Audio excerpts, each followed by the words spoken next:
Donc, on va reprendre donc, sur cette deuxième partie de la matinée avec tout d'abord donc une intervention donc de Steven Jani. Alors, Steven Jani est ancien normalien. Il a mené sa thèse à l'INSA de Lyon et au sein du LAGEP et du LIRIS, où il s'est intéressé à l'application de l'apprentissage profond à la simulation physique et au contrôle. Et à présent, donc, il est chercheur à Neverlabs Europe. Et ok, mais c'est parti. Donc on va parler de mécanique des fluides et de comment on peut résoudre des problèmes de mécaflux avec des techniques de deep learning. Alors, juste pour me présenter en 2 secondes, moi je travaille plus du tout là-dedans, je fais de la robotique, maintenant on fait ce genre de choses avec vidéo, donc je travaille à Neverlabs, qui est un laboratoire de recherche privé basé à Grenoble.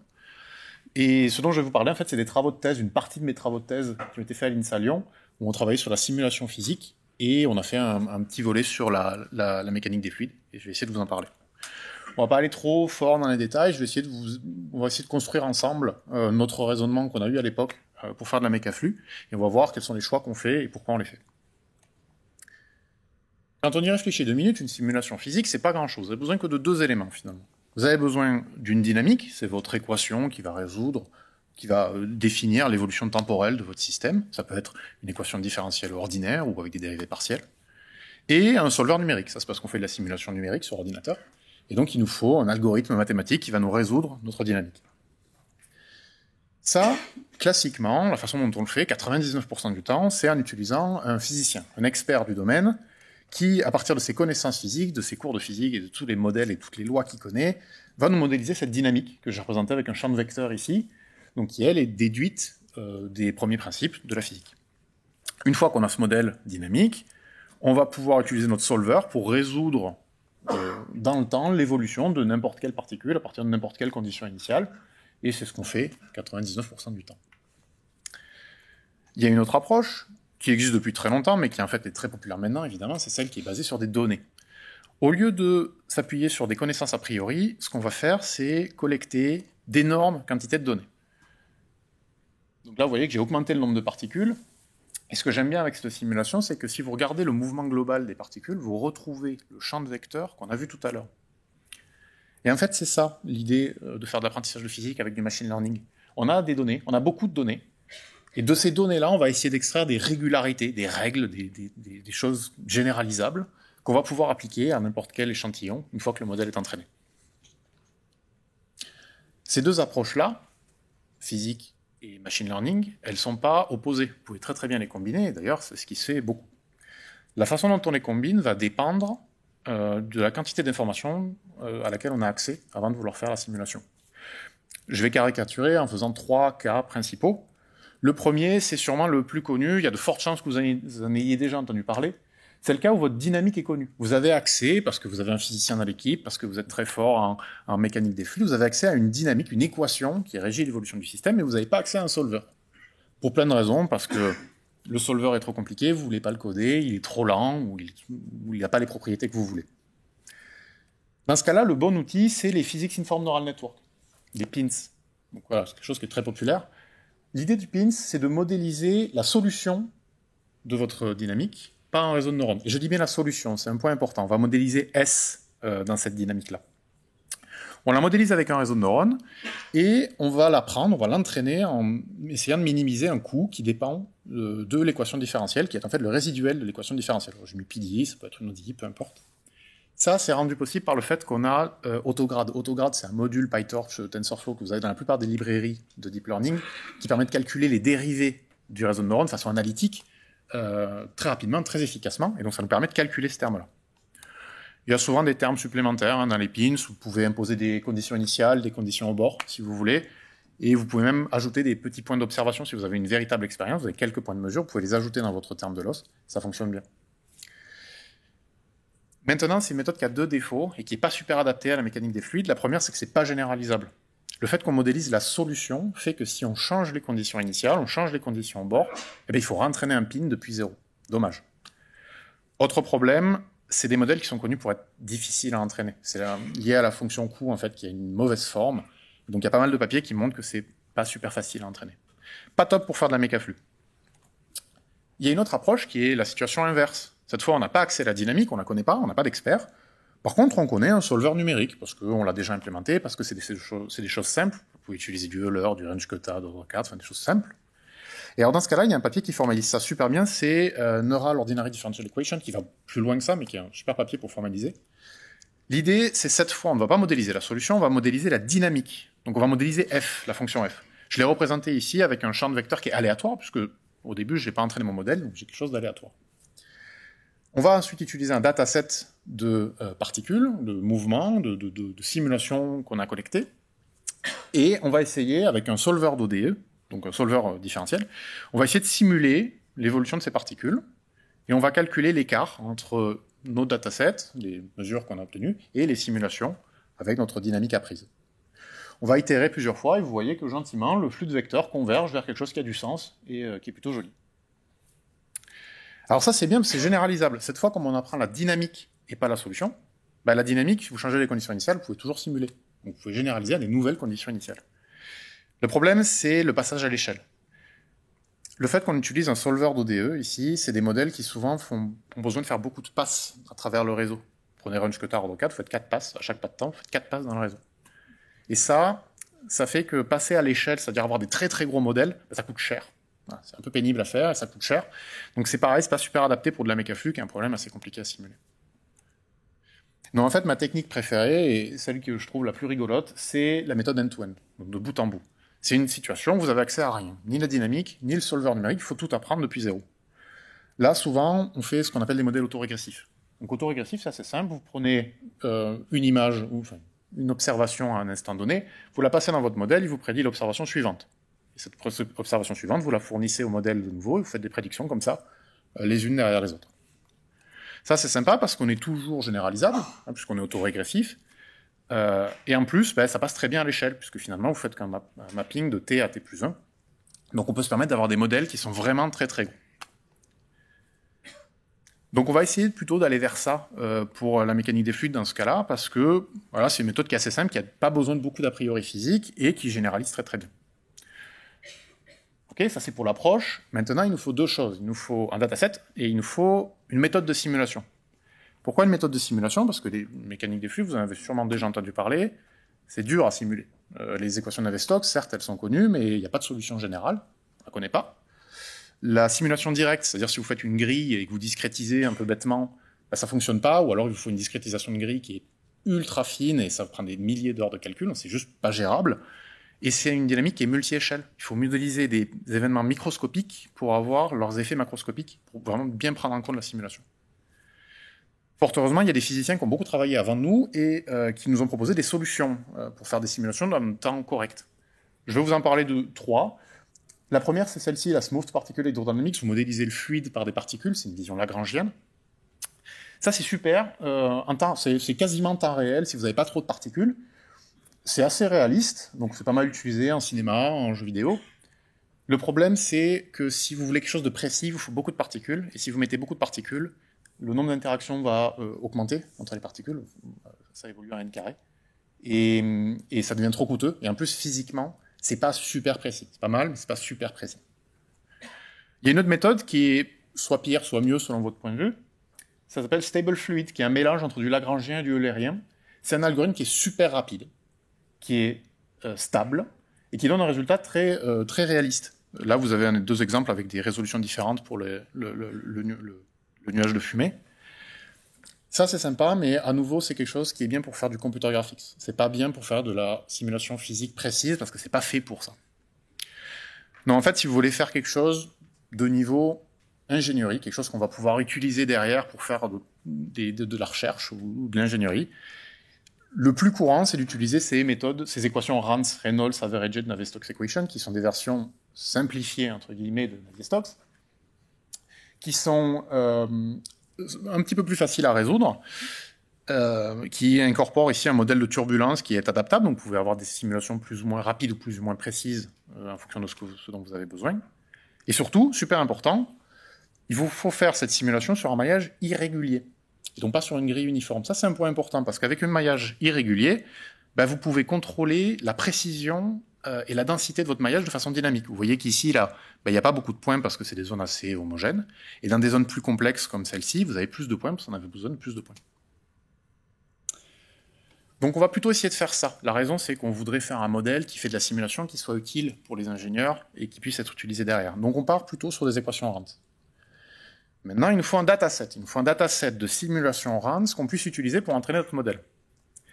Et là, quand on a regardé les datasets disponibles, c'était en 2022, on s'est aperçu qu'on peut faire globalement 2 groupes. Je vais les représenter sur cet axe-là, sur cette figure, qui vous donne le nombre de simulations dans le dataset. Donc plus vous êtes par là-bas, plus vous avez de simulations, et mieux c'est. En fonction de la difficulté. Difficulté à apprendre ces simulations-là avec du deep learning.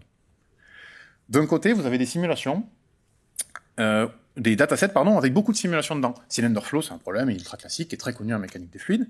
Et dedans, dans ce dataset-là, il y a plein de simulations, il y en a à peu près 1000. Le problème, c'est que ça, c'est super facile à apprendre.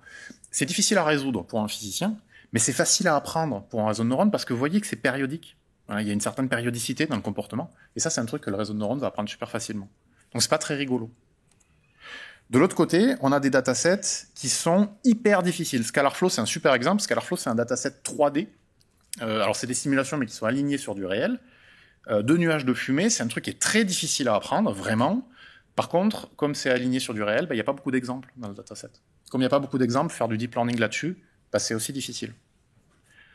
Donc on était un peu frustrés et on s'est dit, puisque le dataset qu'on veut n'existe pas, on n'a qu'à le fabriquer. Et donc on a eu une idée de proposer un nouveau dataset qui est à la fois grande échelle, beaucoup de simus, et aussi un petit peu difficile à résoudre. L'inspiration, elle vient d'une autre équipe du labo dans lequel je travaillais, qui travaille sur les drones, eux. Donc ils travaillent sur les drones et ils modélisent des turbulences du drone quand il se passe au-dessus d'une surface. Et on s'est dit, on n'a qu'à prendre ce problème-là, le simuler en 2D, ça nous donnera des simulations qui sont quand même assez riches et qui devraient être intéressantes. Donc la simulation ressemble à ça, vous avez un drone qui va se balader dans la scène, il va expulser de l'air par ses turbines, et l'air va sortir par le plafond. Et pour générer de la diversité dans le dataset, ce qu'on va faire, c'est faire varier les profils de chaque simulation, et chaque profil va créer un flux différent. Il y a plusieurs géométries, il y a des choses assez linéaires, des choses assez lisses. Et donc on est parti là-dessus, on a créé plein de simulations, et on a obtenu ce résultat-là, qui va prendre un peu de temps à charger. Voilà. Là, vous avez 3 exemples de 3 géométries différentes. Vous voyez que les flux sont turbulents, vraiment. Ils sont vraiment non triviaux, donc c'est des choses qui sont difficiles à prédire. Chaque géométrie vous donne un comportement qui est quand même assez différent. C'est plutôt riche. Si on parle en termes d'échelle, le dataset contient 1200 simulations différentes. C'est beaucoup, c'est bien. C'est des simulations temporelles qui sont assez longues en plus. Ça a été fait sur un maillage irrégulier. On l'a dit, c'est important pour avoir un niveau ingénierie correct, avec un bon modèle de turbulence, donc les simulations ne sont pas trop pourries. Et si on parle en termes de temps de calcul, on a simulé ça en 2 mois. C'est 2 mois de calcul plein sur une très grosse machine avec 8 GPU. Ça a été vraiment très long. On avait 4 TB de données qu'il a fallu traiter après les simulations. Donc ça a été un gros boulot qui a été conduit par, je le dis, par Aurélien Bonetto, qui était stagiaire chez nous et qui a fait un super boulot. C'est lui qui s'est occupé de toutes ces simulations. Ok, super. On a la méthode, l'approche, le dataset. Il reste que la partie rigolote qui est le design du modèle. C'est ce qui est le plus marrant à faire. Alors pour ça, il faut regarder un petit peu l'état de l'art. Historiquement, quand la communauté deep learning a voulu s'attaquer à des problèmes de mécaflux, ils se sont tournés vers les réseaux convolutionnels. Pourquoi ? Parce que quand vous regardez une simulation 2D, ça ressemble à une image, et il se trouve qu'en deep learning, les images on sait faire, et on les fait avec des CNN. Donc historiquement, on a commencé avec ça, c'est un outil qu'on maîtrise très très bien.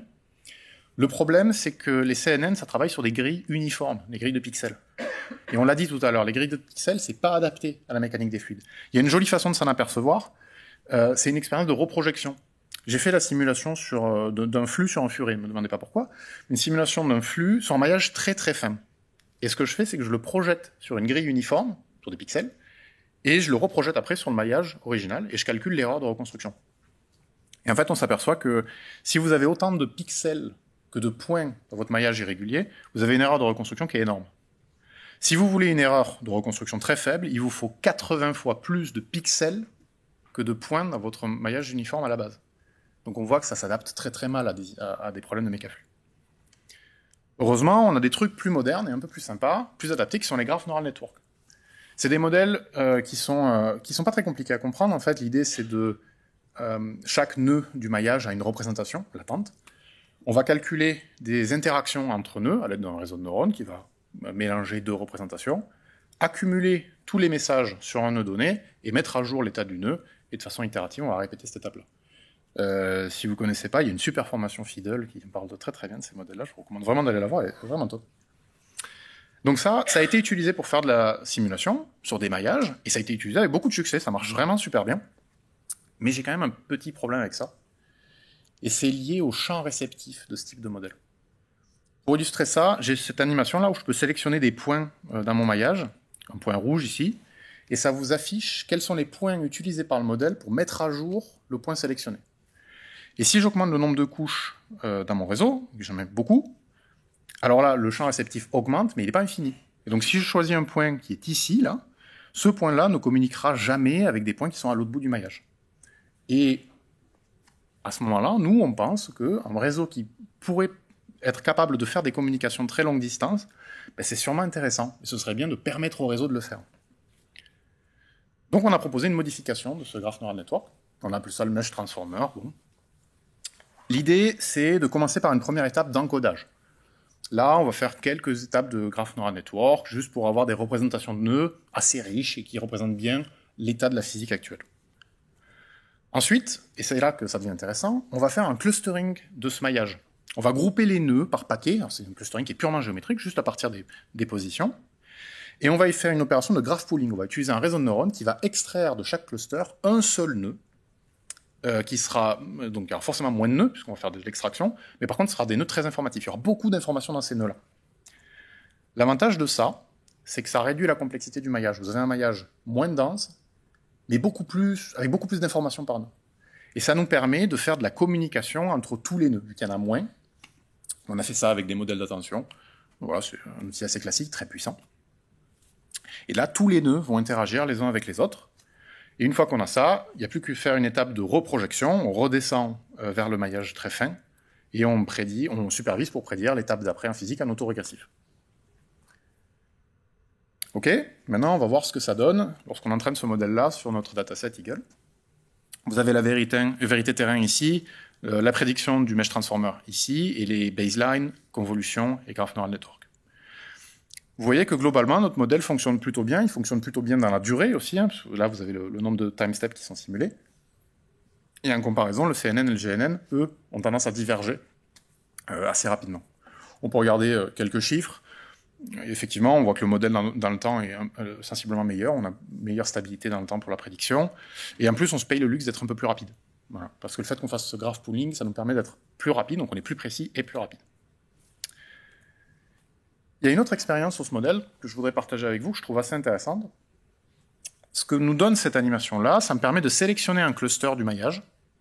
Et vous avez ici tous les autres points du maillage qui sont utilisés pour mettre à jour ce point-là. C'est une attention map, si vous savez ce que c'est. Et ce qui est intéressant, c'est qu'au début de la simulation, vous prenez un nœud un peu au hasard, disons celui-ci, vous avez une attention qui est globalement très uniforme. On utilise un peu tous les points, un peu les points locaux. Il n'y a rien de très notable. Et si je fais avancer la simulation dans le temps, jusqu'à un point où le flux va traverser mon cluster, hop, là c'est pas mal, on s'aperçoit qu'on a toujours une attention qui est locale, certes, mais qui suit le flux d'air, et qui en plus parfois fait attention à des choses qui sont vraiment éloignées du flux. Donc, par exemple, là on fait attention au milieu de la simulation alors qu'on est sur un point qui est plutôt au bord. Ça pour nous c'était super intéressant parce que ça valide notre hypothèse de base. On a dit, peut-être que faire des communications longue distance, permettre au réseau de le faire, c'est peut-être intéressant. Et on s'aperçoit que le réseau, naturellement, le fait qu'il ait cette possibilité-là, il l'exploite, il s'en sert, et ça fonctionne bien. Donc ça, c'était vraiment un résultat qui nous confortait dans notre hypothèse, donc c'était une bonne nouvelle. Bon, maintenant, c'est un projet qui date de 2022-2023. On a eu le temps de réfléchir un petit peu, et il y a quand même pas mal de limitations à ce qu'on a fait, et je voudrais juste vous en parler sur 3 petites slides. D'abord, il y a des limitations qui sont purement liées à des choix de design, des mauvais choix d'architecture que je pense important de rappeler.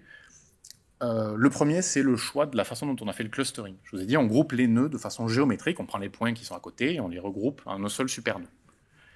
Ça, il y a des papiers qui sont en train de sortir en ce moment qui mettent en lumière le fait que c'est pas très brillant en fait. Alors moi, ça m'a arrangé parce que je peux les précalculer en amont et après les utiliser pendant l'entraînement. En fait, il y a des gens qui proposent de faire de l'apprentissage où le nœud, le cluster est calculé dynamiquement en fonction de la physique, et donc qui pourrait suivre certaines lignes de champ de flux ou des choses comme ça, et apparemment ça améliorerait pas mal les performances. Alors j'ai pas mis de papiers cités parce que c'est des papiers qui sont under review, donc je voulais pas citer des papiers under review. Et un autre choix qui est, disons, débattable, Eagle et la plupart des modèles qui font de la simulation autorégressive fonctionnent comme ça. Vous partez de l'espace physique, vitesse, pression, vous passez dans un espace latent, celui du réseau de neurones, puis vous décodez vers la physique. Et pour faire le pas de temps suivant, vous recommencez. Vous partez dans l'espace latent, vous redescendez, vous repartez, vous redescendez. Ça, c'est pas génial parce que vous perdez vachement d'informations entre les pas de temps dans l'espace latent. Ce qui marche super bien, c'est de faire ça. Vous partez de la physique, vous encodez une fois dans l'espace latent, vous faites toutes vos prédictions dans l'espace latent, et vous décodez vers la physique. Ça, c'est top. Parce qu'en fait, vous voyez que les points verts ici sont connectés, ils ne le sont pas là-bas. Donc là, il y a un transfert d'informations dans l'espace latent. Bon, le message, c'est quand vous faites de la simulation temporelle, il faut le faire dans l'espace latent et pas que dans l'espace physique.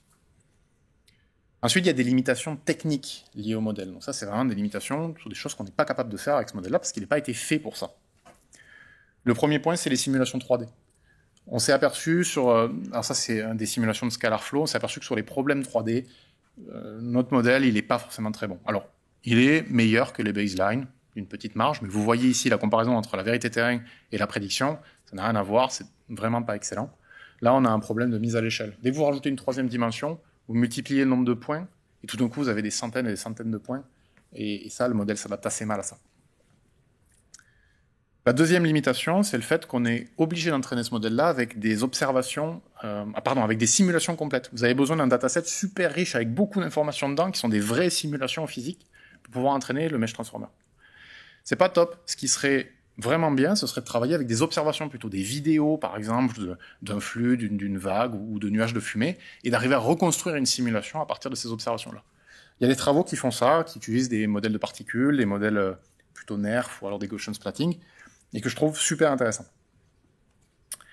Et pour conclure, je vais finir sur une note qui est peut-être un petit peu déprimante. Oups, excusez-moi. La régie, est-ce que vous pouvez couper le son qui vient de l'ordinateur? Super. Merci beaucoup. Je vous ai pris 3 vidéos promotionnelles. J'ai pris VO3, c'est le modèle de génération de Google de vidéos. J'aurais pu prendre celui d'OpenAI, peu importe. J'ai choisi que 3 vidéos pour 3 raisons. C'est qu'en fait, dans les 3, il y a du fluide. Celle avec le quad là-bas, avec le buggy, est vraiment impressionnante. La simulation debout est vraiment super réaliste. Pareil pour la vague, je la trouve vraiment réaliste. Et en fait, je voulais vous parler de la Bitter Lesson de Richard Sutton. Alors la Bitter Lesson, si vous n'en avez jamais entendu parler, je vous conseille vraiment d'aller lire cet article. C'est un petit billet de blog de Richard Sutton qui est une référence en reinforcement learning, qui a écrit ça, et qui est super, super intéressante. Et en fait, elle dit quelque chose de très simple, c'est que ce qu'on essaye de faire là actuellement avec des modèles très adaptés à la mécanique des fluides, très précis, ben en fait, ça n'a pas d'avenir sur le très long terme. Parce que demain, quelqu'un va venir avec une énorme quantité de données, peut-être pas des données de la qualité d'Eagle, mais des données vidéo collectées un peu partout, un modèle immense, de la puissance de calcul immense, et le fait d'avoir beaucoup de données, on sait que les réseaux de neurones s'adaptent beaucoup mieux. Et donc il vaut mieux avoir plein de données pas top, plutôt que des petits peu de données très fortes pour apprendre des choses. Et ça, on a vu que ça s'adaptait assez mal. Donc c'est un petit peu le message de la Bitter Lesson, c'est de dire que malheureusement, ces petits modèles très adaptés sont peut-être pas idéaux. Alors, je vais juste lever 2 petits points qui contredisent pas forcément la Bitter Lesson, mais qui, disons, la nuance. Le premier point, c'est que des modèles dédiés, comme le Mesh Transformer, ou des choses plus intelligentes que ça a un avantage, c'est que ça demande moins de ressources de calcul. Comme vous mettez du biais inductif dans votre modèle, vous faites des choix de design, vous obtenez des modèles plus puissants, plus petits, parce que vous avez mis de l'information, et qui sont souvent plus faciles à entraîner, plus rapides à s'exécuter, et surtout moins coûteux en termes d'énergie. Alors, on ne va peut-être pas parler de développement durable dans une conférence pour l'IA, c'est pas vraiment la place, mais il y a peut-être un intérêt. L'autre point, c'est que lorsque vous faites de la simulation physique, vous ne faites pas du rendu vidéo. Vous avez besoin de garanties physiques. Quelque chose qui est très peu imposé dans ce que je vous ai présenté ici, mais c'est quelque chose qui, je pense, mérite d'être développé, c'est-à-dire d'avoir des simulations physiques basées IA, mais qui garantissent certaines propriétés. L'incompressibilité ou certaines propriétés de mécanique des fluides, la conservation de la masse. Et donc ça, c'est des besoins qu'on a en ingénierie, qu'on n'a pas forcément sur des très gros modèles. Voilà. Je vais m'arrêter là. Je vous remercie. J'ai pas fait ça tout seul, évidemment. Il y avait beaucoup de personnes impliquées. Christian Wolf, qui est chercheur en Overlaps comme moi. Il y a Madia Nadri qui est chercheuse en contrôle, Julie Digne qui travaille en computer graphics, et Aurélien Benedetto qui était donc stagiaire chez nous et qui a fait toutes ces simulations. Voilà. Je vous remercie beaucoup.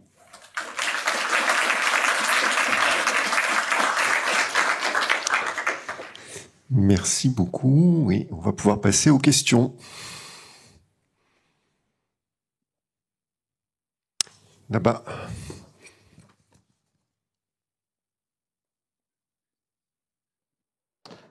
Oui, bonjour, merci pour la présentation.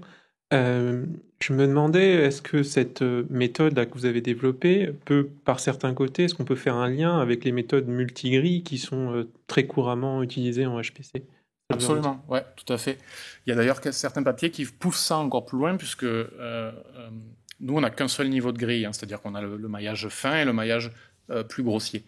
Il y a certains papiers qui vont plus loin, qui font des propositions de maillage successifs, de plus en plus fins, et qui font des interconnexions entre eux.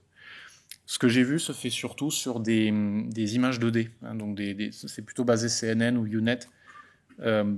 J'ai jamais vu ça sur des maillages on se limite souvent à un niveau, mais c'est absolument lié, ça fait sens et ça vaut le coup, je pense, d'aller plus loin sur ce genre de discrétisation. Très bonne remarque. Merci. Autre question. Ici. Levez bien la main.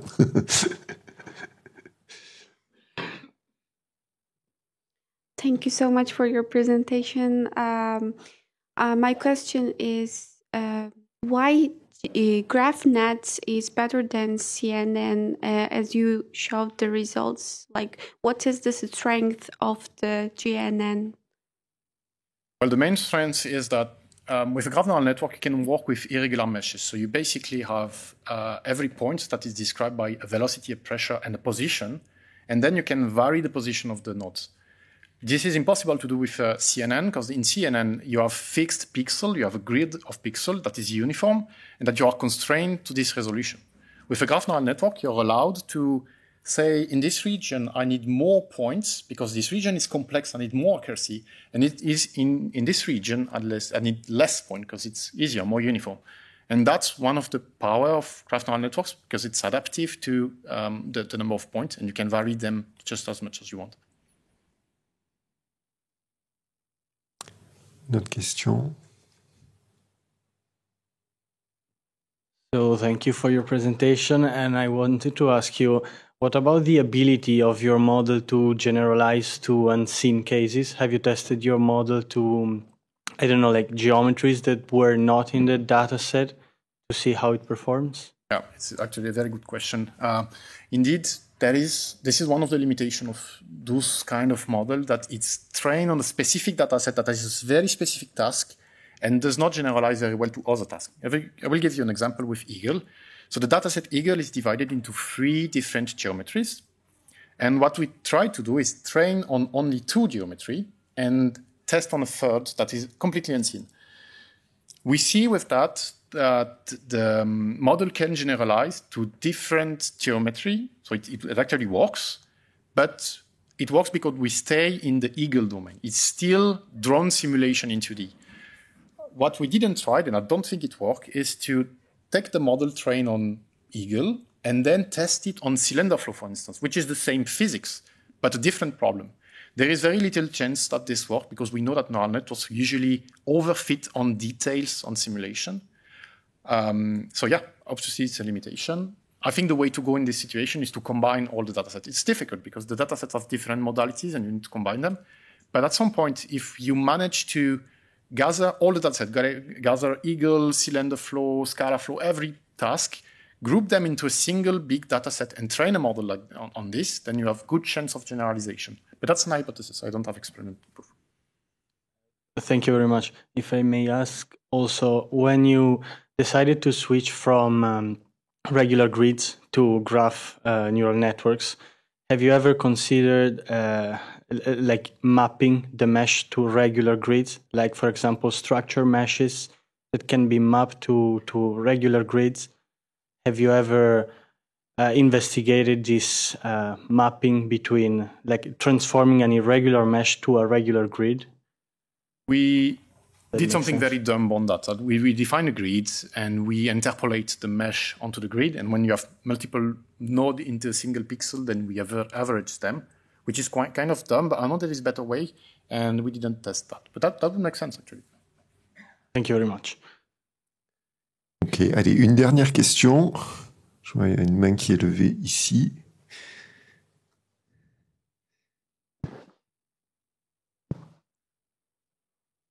Bonjour, merci pour votre présentation, c'était super clair.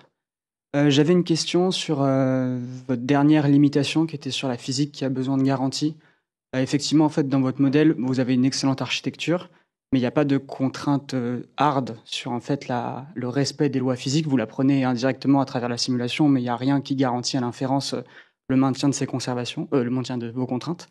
Est-ce qu'il y a de la recherche aujourd'hui qui permettrait donc d'injecter des contraintes hard avec n'importe quelle en fait contrainte qu'on aimerait ajouter, je sais pas, un flux de divergence nul ou de la conservation de masse directement au corps de l'algorithme pour empêcher toute déviation par rapport à ces principes physiques fondamentaux?